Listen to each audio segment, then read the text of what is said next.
Welcome to The Cynical Developer, the podcast that helps you to improve your development knowledge and career through explaining the latest and greatest in development technology and providing you with what you need to succeed as a developer. We've recently launched our Patreon page, which can be found at cynicaldeveloper.com/Patreon. If you aren't familiar with Patreon, it's an easy way for those who are interested in this show to help out by simply pledging a small amount each month in sponsorship. Now that could be as little as $5 a month, which is about £3.80, or as much as you like. You will enable us to dedicate more time creating more content to help you, including videos, more blog posts, and even more shows. So if you can, head over to cynicaldeveloper.com/Patreon and get involved. In this episode, we talk with James Studdart about tech podcasting and the 100th episode. James Studdart is a .NET developer based in the UK, working across sectors from international freight to the holiday industry. And if you want to know about tropical fish, he is your guy. When James isn't in front of a keyboard, he's commuting, where he fills his time with many podcasts as possible. James has been writing software for 18 years, and if you have ever seen his code, don't hold it against him, since I taught him to code.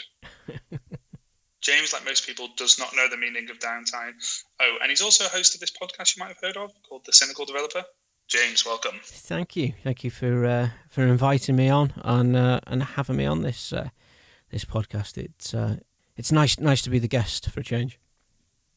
You're very welcome. So for those who are listening, I have been an avid fan of the podcast and have been lucky enough to be a guest twice now, and wanted to flip the tables with James and understand, is he still cynical? And why the podcast came about and what he's learned over the last 99 episodes. So James, let's start at the beginning. Why did you create The Cynical Developer? Yeah, so as you said in the bio, I don't know the meaning of downtime. I'm always doing something, whether it's a side hustle with a stupid idea for an open source project, or taking some other hobby that I've got and trying to turn it into a business, or taking up another expensive hobby. I'm always doing something like that. And it got to the point where I ran myself into the ground a couple of times because I was just doing too much. And then I got rid of a few of these other things I was doing. And I wanted to put a little bit more time into my paid work, my full-time job at the time. I was a permanent developer for a company, and I wanted to put my all into that. So I had a few clients that I did work for on the side that was taking up a lot of my free time, which meant that I didn't have time to work on my own tech skills and expand my knowledge quite as much as I'd like. So I got rid of them all, and then I found myself at a bit of a loose end. I had several hours free a week, which I hadn't had for years because I'd always been so busy.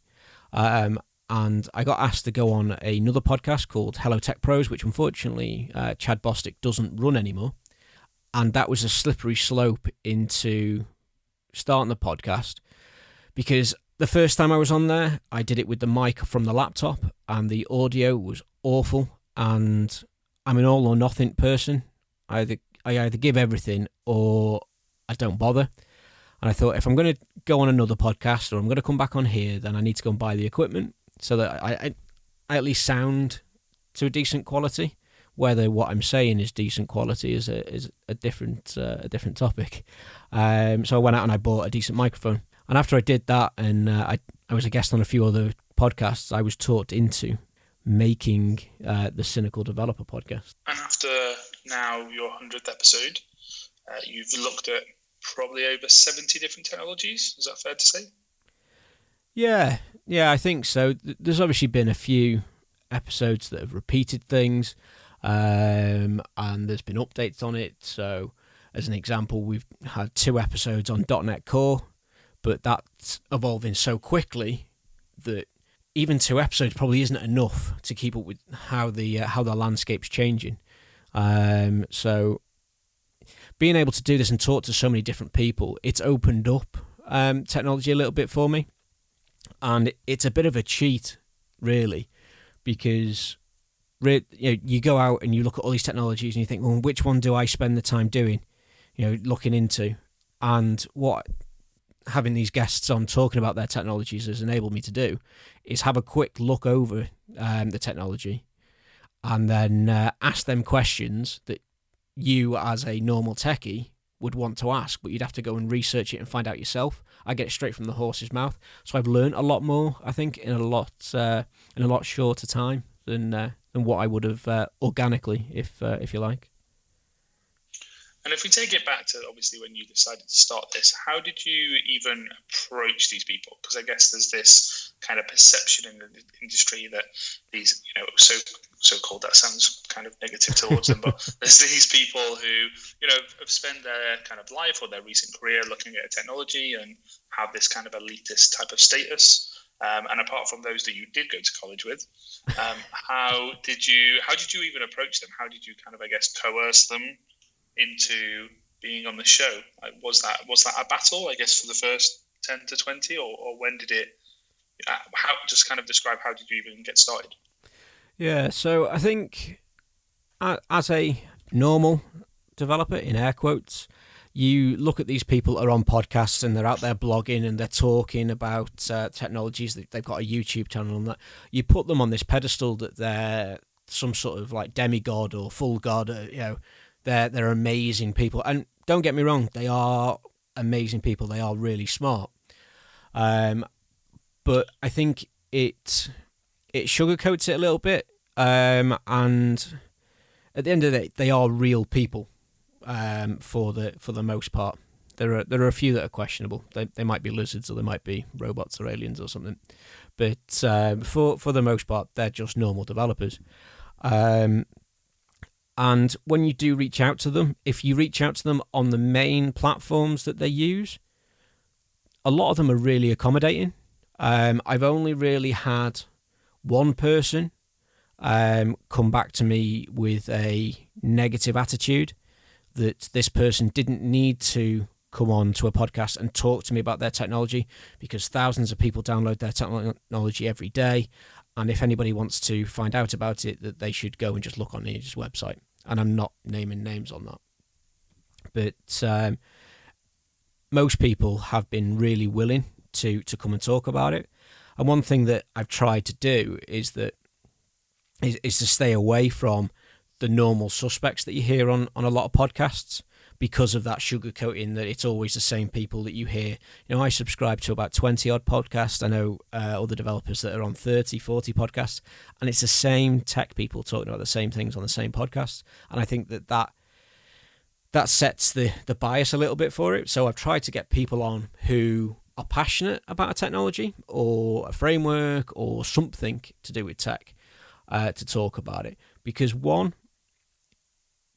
I think it's a better coming from that sort of person than from a paid evangelist for a technology. But it also helps that person as well, because it boosts their confidence, that they feel privileged is probably the wrong word, but that I've come to ask them for their opinion and give them the chance to talk about it. And because there is that sort of putting on people on a pedestal that have been on a podcast, it boosts them up a little bit on their CV, because they can say, "Oh, I've been on a podcast and I've talked about this and I've talked about that." And a couple of the guests that I've had on have been guys that have been writing blogs, or they've gone on to write a blog, or they've gone on to write their own podcast. Jamie Taylor that I had on to talk about .NET Core, he's been on twice. He now runs 3 of his own podcasts and a blog off the back of being involved in the communities around the podcast. So I want to give back to the community that I've been a part of for so long, and listening to the other podcasts. But to the direct question of actually contacting them and reaching out to them, it was just go to the platform that you can find them on. If you could find an email address, send them an email, send them a tweet, do both. Send them a direct message, depending on what platform they're on. And as I say, most people were very accommodating. And if they couldn't speak about it, or they were a little bit camera shy, they would suggest somebody else that could do it. So it's just getting started and getting out there was the... Yeah, and nobody ever really came back and went, "Who are you? What podcast? I've never heard of you. I'm not going to waste my time with you." There wasn't any of that really. I've had a couple of people turn it down because it's not their thing, and by nature, a lot of developers aren't very extroverted at all.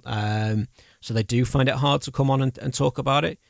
They're smart as hell, but just talking about it with somebody just isn't their thing. So once you get these people onto the podcast, obviously they're going to talk about a new technology. You're going to want to ask questions about it that are semi-educated. Yep. What kind of prep, I guess, are you putting into these interviews? And then is that kind of, I guess, a forced way for you to have to start learning it a bit? Yeah. Luckily, I am semi-educated. So I naturally ask the stupid questions. But the way that I approach a lot of the topics is that I will time box myself to as much as an hour. I won't research a project or a technology more than an hour, because I think once you get over that hour, you start digging a little bit deeper and you're getting into the weeds and you're developing more of an understanding of a new JavaScript framework or a new library or a new service that's come out. And I think that hour or so is quite good just to skim over the top, to get a gist of what it does and why it does it, and maybe have a look around at the competitors, the other things that are out there. Why is this one that we're going to be talking about on the podcast better than these other ones? That sort of thing. And it's just about getting just enough information to be dangerous with it, if you sort of understand what I mean. Sure. And I guess also you're speaking to the experts, so you kind of want them to kind of go in fresh enough that you're learning, but also enough that they're not you can kind of prompt them on the questions to get the most out of the interview. Yeah. You have to take a certain level that your listeners aren't going to be brand new to programming, that they've never done anything before. So you can sort of assume, rightly or wrongly, that they understand what variables are, what a server is, and that sort of thing. And you do try and get down somewhere into the weeds of the detail. I like to try and keep it still at sort of a 10,000 feet overview of a technology, and I don't want to get down into the fundamentals and the dynamics of how the compilers work and all that sort of stuff, because as a day-to-day user, you don't care. You want to know if it serves the purpose, does it solve a problem for you. You don't care if it does it in a fancy way, as long as it's quick and efficient and you can use it. That's pretty much what you want to know.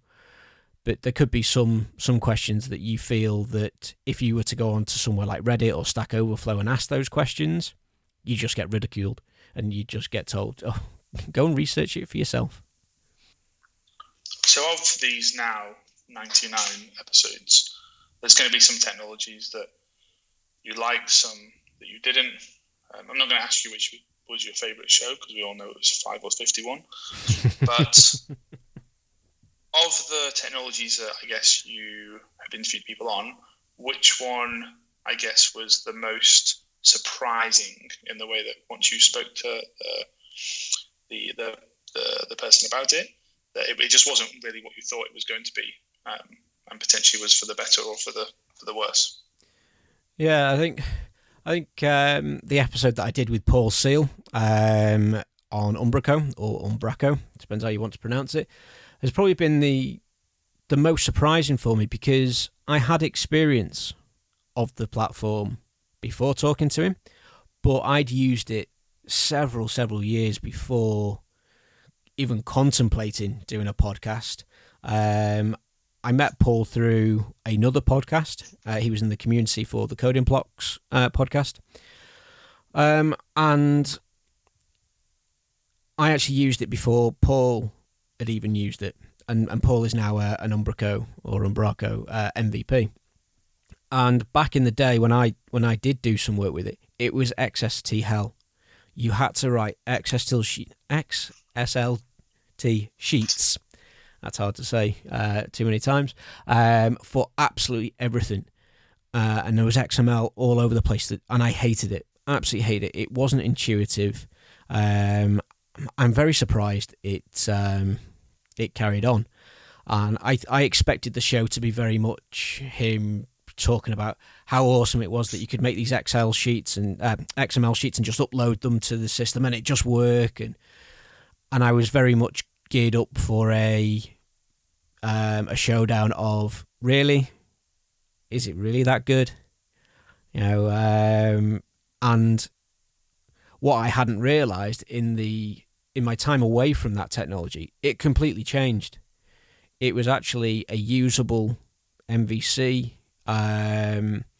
C# application. I think the admin system's written in Angular JS, which was a lot different to what I was used to, and it was really nice to actually build with. To the point that when I'd originally built the website for the Cynical Developer podcast, I threw it together in about half an hour on WordPress because there was all the plugins for it. And it was just an easy platform to get up and running for how unsafe it was, unsecure, how much of a horrible beast WordPress is to use. But it did the job. And that's all I was looking for, because it was a case of I needed to prove that the podcast was going to be a worthwhile thing to pursue. I didn't want to go and spend too long building a flashy website for it and then the podcast dying after episode 2. But after talking with Paul, I was like, right, I'm going to go and have a look at Umbraco now and have a play with it.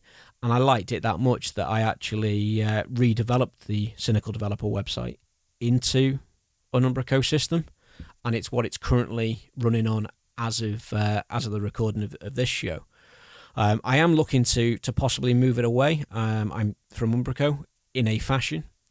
I've developed a cleanish API version of Umbraco. You can do REST APIs with Umbraco, but they tend to be a little bit messy with their current version. I know they are working on a headless version of Umbraco, but I didn't want to wait for that. So I've written an API, and it's reasonably fast, and I am looking at maybe producing the website as a JavaScript front-end website, but that's going to be in the near future if I do move it away. But I think that's been the most surprising one, and it's had the most impact on me and my career lately, because I can now put on my CV that I can work with Umbraco, I can build sites in it and stuff. So I've got the most out of that one, I think. And I guess on the same kind of point, is there anything that you kind of got into and maybe even now you still just can't get your head around? Yeah, I think I did a show with Ed Yao quite early on about AI and bots and machine learning, and we recently recorded another episode which will be coming up in the coming weeks. If you're listening to this on release day. The upcoming episode, it's going to be cut into 3 episodes because there's 2 hours of content there. It's a bit of a deep dive into machine learning and AI. Fascinating stuff, and I've got opinions on it, and we talk about it in that. And before we started recording this evening, myself and Lee were having a bit of a talk about AI and things, and for how much of an opinion I've got on it and how much I understand about it, I've tried to play with it and write my own stuff from relatively from scratch, and it's hard.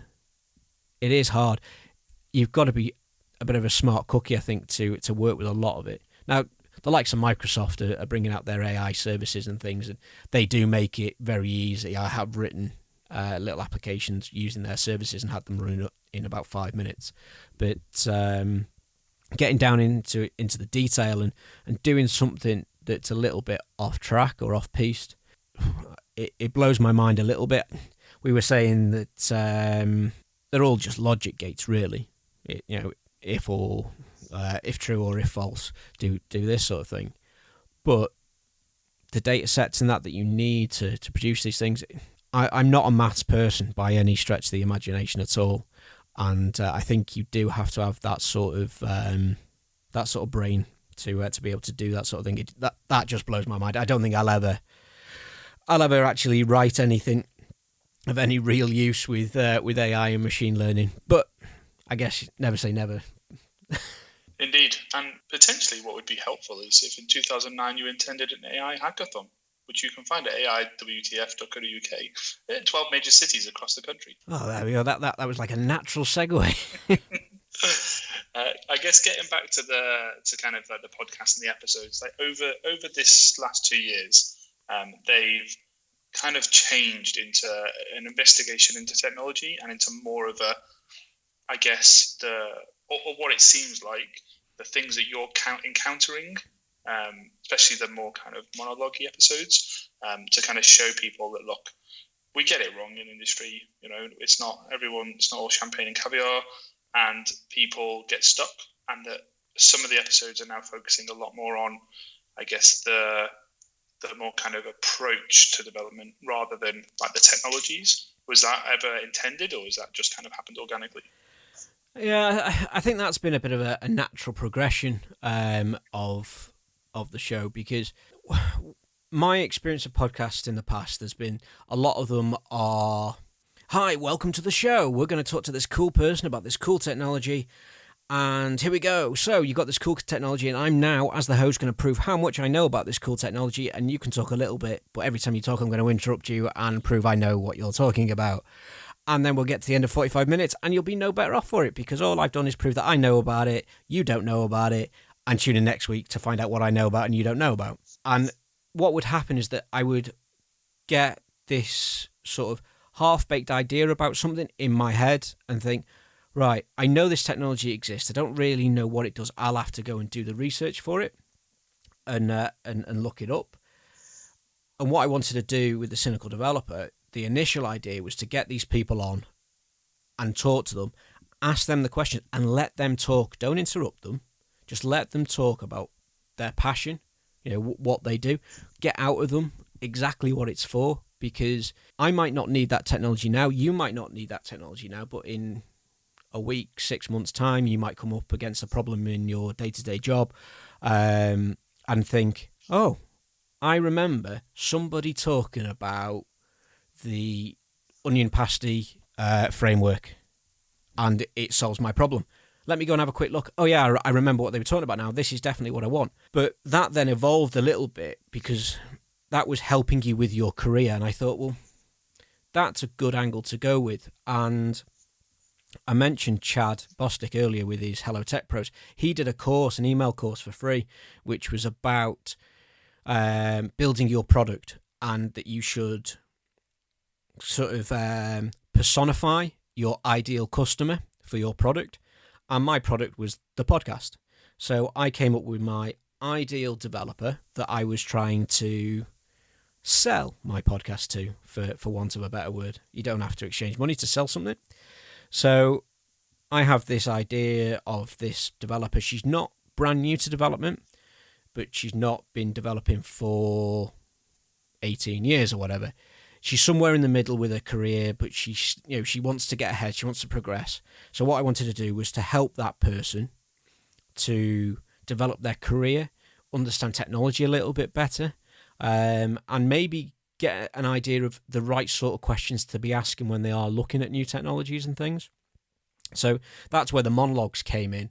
And I started out with a lot of how to get your first job, how to learn technologies and things like that. But there's only so much you can talk about on those topics before you start just repeating yourself and doing the same episode over and over again. And then there are a lot of other podcasts out there that do deal with the soft skill side of development. And I think what it then came down to is, well, what do I talk about? The only thing that I know that I can talk about with any confidence is my experience in the industries. And I've worked a lot of jobs in tech, in a lot of different industries, in a very small area, sort of geographically, but still, I've worked for a lot of different employers with different people. I've met a lot of different people. So my experiences, I think, are beneficial to people getting into development. And you learn a lot by doing and failing. So what if I could help these people shortcut the failing bit to know not to go and do that. So like I said earlier on, that I drove myself into the ground a couple of times because I was just doing too much. Now, I have talked about that on the podcast a couple of times, and I hope that from that people would understand that, yes, you want to be the best that you can be, but seriously, don't let that be as a detriment to your health. Don't go out there and try and live on 2 hours sleep for 3 or 4 years, because you might accelerate where you are in your career and stuff because you get so much done, but you're going to end up in an early grave. And it's those sort of things that I started talking about, and I actually got good feedback from people, that it brought the podcasters down to their level. They understood that I was actually a developer. I actually wrote code day to day. It's what my job was. And then I did this stuff in the evenings and the weekends. And it made me a little bit more relatable. And I have actually had people reach out and say that it's actually helped them with current situations that they were dealing with in work. And it stopped people from quitting their jobs because they found what they needed in my content to actually go to their boss and say, look, this needs to change. So I think that sort of that progression from these are the very generic things that you should do to become a developer and how to write your code to, this is actually what the industry's really like, and this is how to deal with it. I think it'd become a little bit more authentic than just your generic, don't annoy people, don't just copy code and say it's yours, and buy books and learn how to code, that sort of thing. So I think it has evolved, but the essence of what I'm trying to do, I think, is still there. And even though there's an episode 4 times a month, it's still very hard to get everything into just those 4 episodes. But then in the same breath, sometimes it is hard to come up with topics on and what to talk about.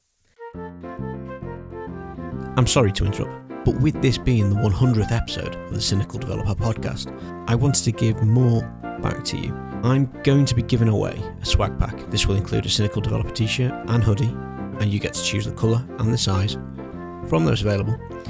And you will get some stickers and maybe a few other little bits. And I'll send you these for free. No charge, nothing to you. I will send them to you.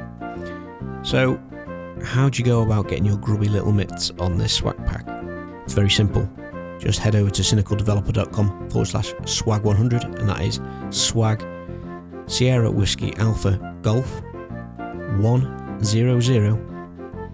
Enter your name and email address, and I will randomly pick a winner who will be announced in episode 105, which will be aired on November the 26th, 2018.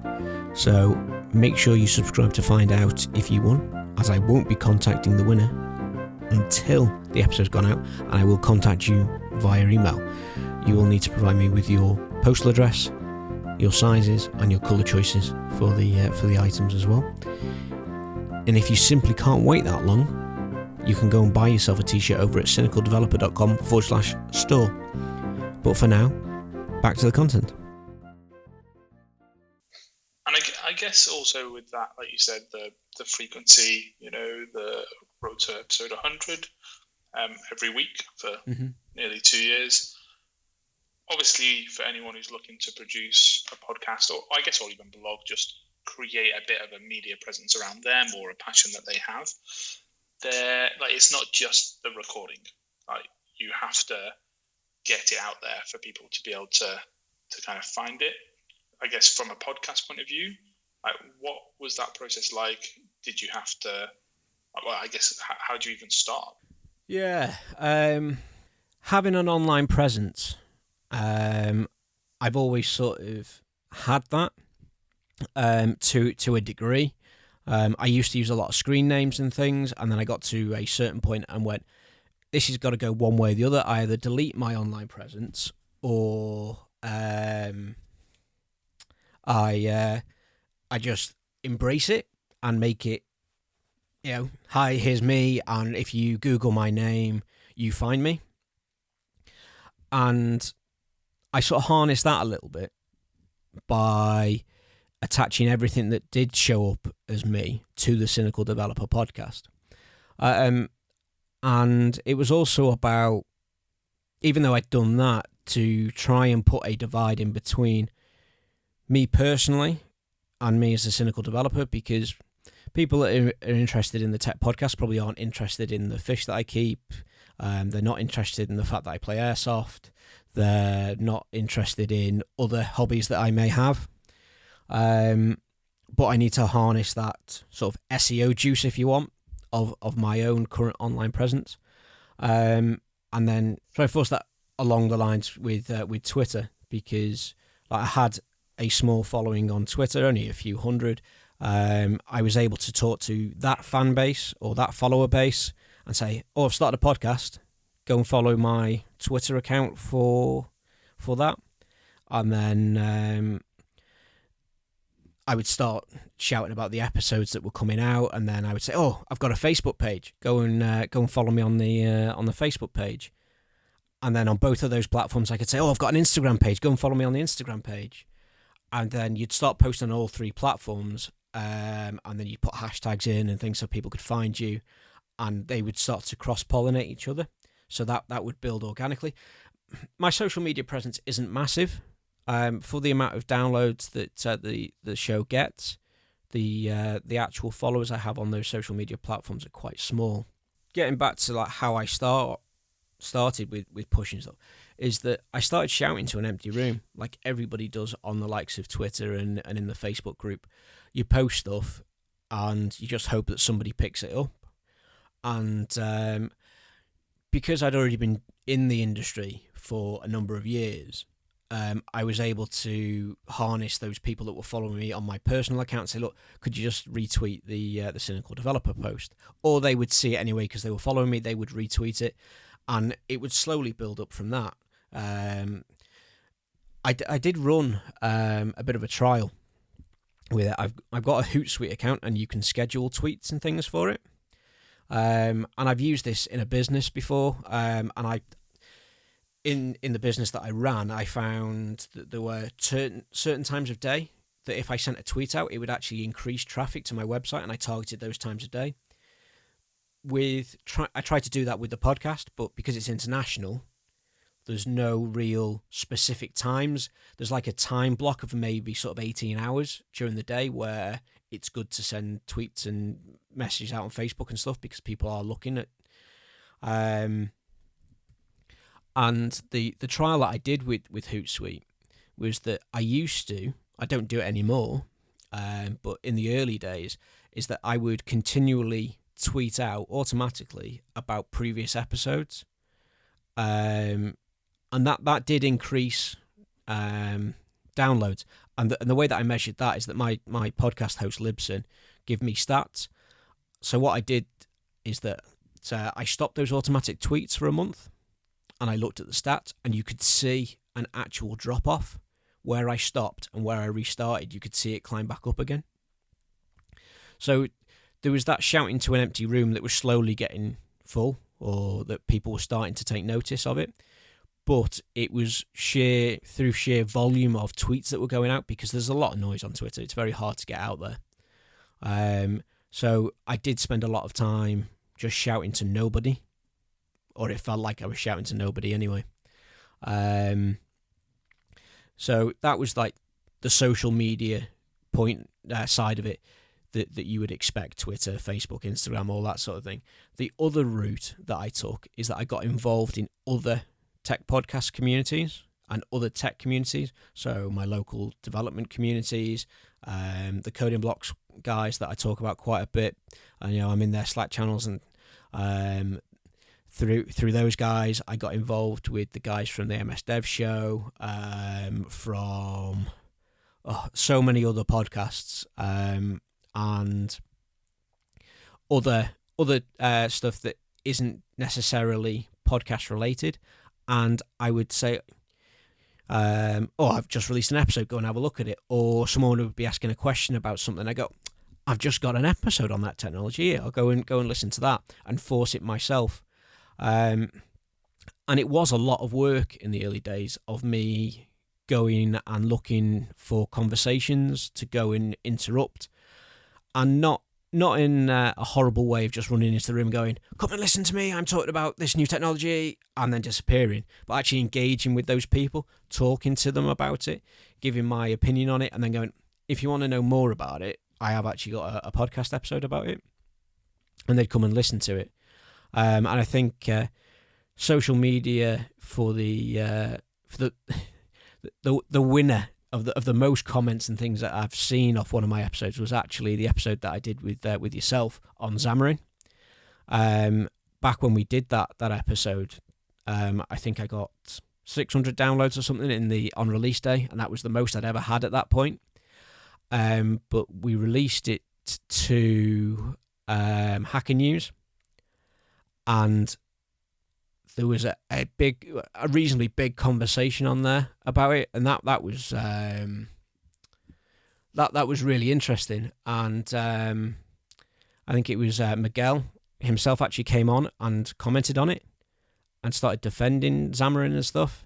And I thought that was fantastic. And it was at that point where I hadn't done anything but post it to Hacker News, but people were talking about it, and I was like, this is a bit of a turning point in those for the podcast. And now I don't tend to actually go out and shout about it too much about the episodes. Other people are doing it for me, so I think it's starting to get to that point where it's now sort of an organic tilting point where there's enough people talking about it that it's starting to snowball. So the last few months I've had more downloads than the previous month, and then I think it was like maybe a few hundred, and then a few hundred more, and it's getting to the point, I think this month I'm probably looking at maybe 1,500 more downloads than I had the previous month. So it's starting to now self-perpetuate, if you like. But there's enough people talking about it that other people are listening. And just obviously the Xamarin episode was the most downloaded due to the guest, but there was also, for anyone who is looking to do a podcast, one very interesting fact of that situation was that unbeknown to you, the release date of the episode timed with a global day of Xamarin events. Yeah, that was the universe looking out for me somewhere along the way, and that was a very nice coincidence. It was like I knew what I was doing. But then I guess this is the lesson of you can talk in an empty room for so long, but eventually you need some people to get there. Yeah, definitely. It definitely is that, and it was made quite apparent to me quite recently, really. I was listening to another podcast that Richard Campbell from .NET Rocks and Runners Radio was on, and he said that most podcasts they make it to 22 or 23 episodes, and then they finish because they've run out of things to say, they've run out of opinions, they've been shouting to an empty room on, and this isn't just tech podcasts, this is just podcasting in general. They run out of things to say. They haven't engaged well enough with their audience that they're not getting people reaching out to them. So they get to that sort of point and they go, well, forget it. And this, I think I listened to that episode a few weeks ago, and we were on probably episode 90, somewhere around that. And I thought, well, so I must be doing something right, because I get people reaching out to me to say, can we come and talk to you about this topic? Can we come and talk to you about technology? And that's fantastic that people are actually finding me and wanting to come and talk to me as well. But I think that has been through the ability of me shouting to that empty room for a while, and because it's on the internet, those things that I've shouted have sort of stuck to a wall, and people have been walking past and noticed it, or they've heard me shouting and sort of come into the room, if you want to carry on with that sort of analogy. And eventually, slowly, that room has started to fill up. And because the topics aren't very niche, it covers quite a large spectrum, it can be quite hard to keep engagement, because you might want to hear about what's new in .NET Core. You might want to hear what's coming up in the latest React update. but you might not care about WordPress, you might not care about Umbrico, and you're probably not going to listen to those episodes. Or if that was the first engagement with the podcast that you've seen, you might think, oh, it's not for me, it's not about technology I don't care about. So there probably are a lot of missed opportunities because it's not niche on a particular topic. But then I think it's nice to be able to talk to all these people from different walks of life and that are using different tech, because they've got different opinions, and you never know that they might talk to me about a certain technology that I think, well, I can do that in .NET, but they're talking to me about doing it in Python, and there's actually benefits for me doing it in Python. So I could learn something from it, and then I can go and start using Python instead, which, because you're very blinkered to the technologies that you use, I would never have thought of going and looking to see if Python was better at doing it than .NET. I would have just done it in .NET. Yeah, it makes complete sense. And like you said, it's also a nice way just to dip your toe into the water of a technology without having to potentially, for the listeners, to not invest all that time, just to kind of get a broad spectrum of what's out there. Yeah, because you go and you look online, you go, oh, right, okay, so there's Preact out there. It's a bit like React. I'm going to go and have a play with it.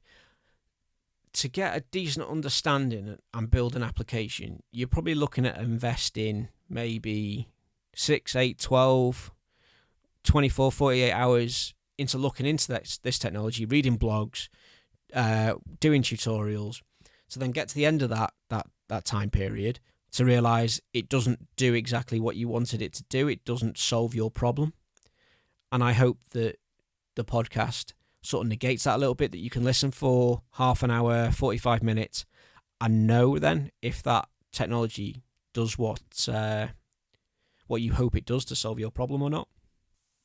That makes complete sense. And I guess linking back to the empty room analogy and a room filling up, in episode 66, you attended your first hackathon. Yep. As the cynical developer? Yeah, I did go as the cynical developer. I went in all my swag goodness, my cynical developer t-shirts and hoodies and things like that. But I was very much a wallflower with it still, and I hadn't come to the acceptance that I need to embrace the cynical developer as a persona and actually go out there and push it and go, hey, look, come and talk to me, I have a podcast, that sort of thing. So I attended. We attended the hackathon with the wrong attitude, and we did okay, but we didn't do as well as we'd hoped. But did you find, I guess, for the first time, this digital, I guess, kind of one-directional with your audience, a bit of a strange thing bringing it into the real world? Not to say that everyone at the hackathon knew who you were, but I guess it kind of started putting a bit of a face to a name, and I guess what was that experience like? Yeah, I think that event didn't quite do it. The only person that I'd really engaged with beforehand, apart from the people that I attended the event with as the cynical developer, was one of the organisers, Emma. And when I arrived, she went, "Oh, you're the podcast guy," and that was really the only bit of engagement I had at that time with being the podcast host. It wasn't really till the second event where I'd done a lot more around it and had sort of embraced the fact that I needed to push myself out there, that people weren't going to come and talk to me, I needed to go and talk to them. And it is an odd thing. I used to play an online game, as you well know, a pirate online game, and I attended a convention for that, and I was a beta tester of that game, and I was quite a well-known character in the game. You know, I would walk in and people would stop and sort of watch what I was doing. They had games within the game like sword fighting and things, and people would watch the games like a spectator sport. And I remember walking into the room at this event and it going quiet and hearing people going, "Oh, it's him. No, oh my God, look who it is. That was bizarre. And that feeling when you walked in has been very much the same when I have gone and so I went to the second hackathon this year and had a similar experience. People knew who I was, to a point. There was still a lot of people there that didn't, and that was, not everyone's going to know you, especially when I was only sort of 50 or so episodes in.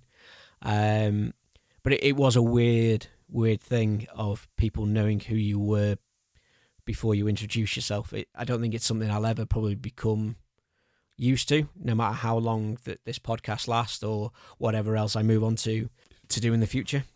Do you think, though, it's kind of a nice excuse in some ways, if you are a bit more introverted as a person, to be able to, I guess, live that persona and then engage with people? So if people go to a lot of these events, this potentially is a way that they can use, by the fact they host podcasts or write blogs, they can use that as a way to conversate with others without, I guess, any kind of mental sabotage.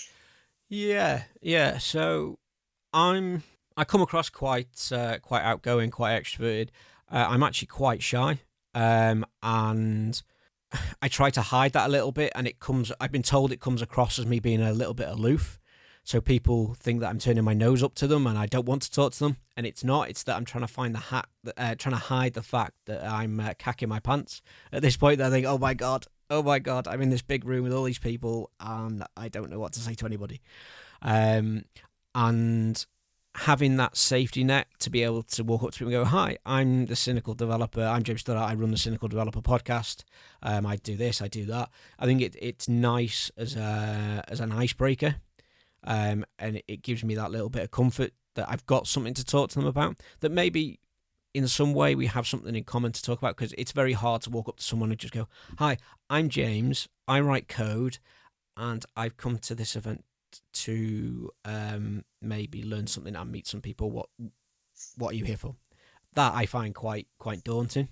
So having that little bit of a safety net to be able to hide behind is good. It does make you a little bit braver. And in my earlier years, when I was painfully shy, I used to use a similar method. Then I would be different people to different people. So you'd speak to one group of friends and they would describe me in one way. You speak to another group of friends and they describe me a different way, because I had all these different fronts and things there. And that's essentially what the Cynical Developer is. But once I get comfortable with it, I drop that down and people do know that, yeah, I'm just another developer. But it just gives me that excuse and that crutch to lean on a little bit when I do introduce myself.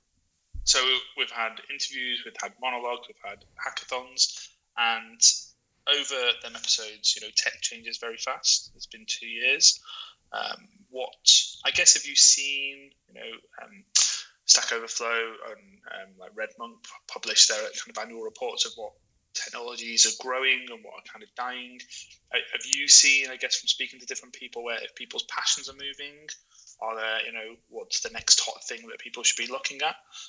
I guess, what trends and kind of feeling have you got from guests that maybe developers need to kind of keep an eye out on going forward? Yeah, I think obviously everybody knows that things are going to the cloud, whatever you understand the cloud to be, because it means different things to different people. And it depends what circles you run in, depends on what your outlook is on where technology is going. Because you talk to certain people that maybe they don't put themselves out there as much as they should, and they don't think that technology is going, it's changing that much. But over the last sort of 12 months, I can strongly say that being just a C# developer has become quite limiting. I do other things as well, but just marketing yourself as I write C#, it's not enough now. It's very much the fact that you use C# to write back-end stuff, and then everything else now, at the moment, is all about JavaScript frameworks. It's all about harnessing the UI for Java with JavaScript, whether that's using Vue.js or Angular or React or whatever else. It seems that you need to know more about the front end, and it's sort of becoming like, when I first started out, doing the front end was like the last thing that you did, and it was a bit of a second citizen. Whereas now I think it's a first-class citizen, and it's probably more important than some of the back-end stuff, at least sort of like from the jobs perspective. Like I've seen some reports for average salary in the UK, and a senior C# developer, back-end developer, the salary that's on that has been a lot less than for a React front-end developer. And that seems to be a trend that's carrying on. React is starting to slowly lose some footprint to the likes of Vue.js, but in 6 months' time there could be another technology out there. And I think it's all about all this JavaScript stuff, but I think it's more about being platform agnostic, because JavaScript runs in the browser, so it will run on pretty much every device that's got a browser in it. But then we're seeing the rise currently of .NET Core, and then using stuff like WebAssembly is coming up, and we can now write C# with MVC that runs natively in the browser through Blazor. So that's sort of becoming platform agnostic as well in the browser, or technology agnostic, really. You can write any technology and have it run in the browser to a point. And Blazor will run on the server without WebAssembly.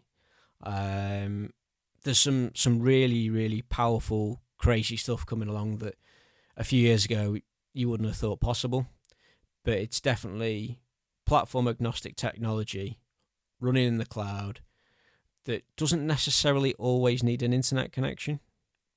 And there's a lot of hot talk at the moment about machine learning and AI and things, but I think it's probably just the next big bubble that's just gonna burst. It's just the latest thing. And a couple of months ago, it was all about blockchain. I think a lot of it's a lot of hot air that people just like to talk about. So yeah, I think that's my sort of take on where development technologies are anyway at the moment. Do you think, therefore, obviously not knowing which technology is going to win, that there's been for many years that developers need to be full stack, to whatever that really means? Yeah. Do you think that people need to be multi-stack? You know, people typically sat in their lanes of .NET or a Java developer or a PHP developer before. Like, are we going to have to now, you know, will people have to start learning everything to kind of stay relevant, or can they pick a certain set of base technologies like JavaScript and .NET and cover the bases? Yeah, so for a long time I've sort of described myself as a full stack developer, but I think that that's becoming harder and harder and harder to actually be a true fact. I think a better phrase is one that you use there, and it's multi-stack, because what's being understood as a full stack developer now is that you can do database design, you can write the back-end code, you can write the front-end code, you can do the CSS, you can do all your build pipelines, you can set up your continuous integration, you can set up cloud stuff, you can administer online services for email and stuff like that. It's a lot of things, you know, that you can do 20 JavaScript frameworks, you can write 13 back-end languages. I think people are trying to do everything, and the fundamentals between a lot of these things, like the JavaScript front-end frameworks, are very similar. Once you know one, you've got a fair idea of how a lot of them work, and you probably can use them. I would never advise somebody to go out and learn everything, because it's just not humanly possible. I think we're still going to have some of the really high flyers that are able to dip a toe into everything, but they're never going to be experts in all that thing. And I've always sort of said, you know, I specialize in being a generalist. I can do just enough of what I need, but I don't go overly deep into a specific topic. And I think that's what we're either going to see people that just do one thing, so they just do React. They just do Azure or AWS cloud management, or they just write APIs in .NET Core or something like that. I think there's going to be real specializations or true generalists that just do a little bit of everything, and they maybe have a specialization in one particular area, but again, they don't go all the way down that single stack, that single column, like a true specialist does. Do you think, therefore, it's just then the ability to learn and adapt that, therefore, should be a focus? Yeah, I think it is. I think it is, and if you can learn one language, you can learn another. Because at the end of the day, the fundamentals are the same.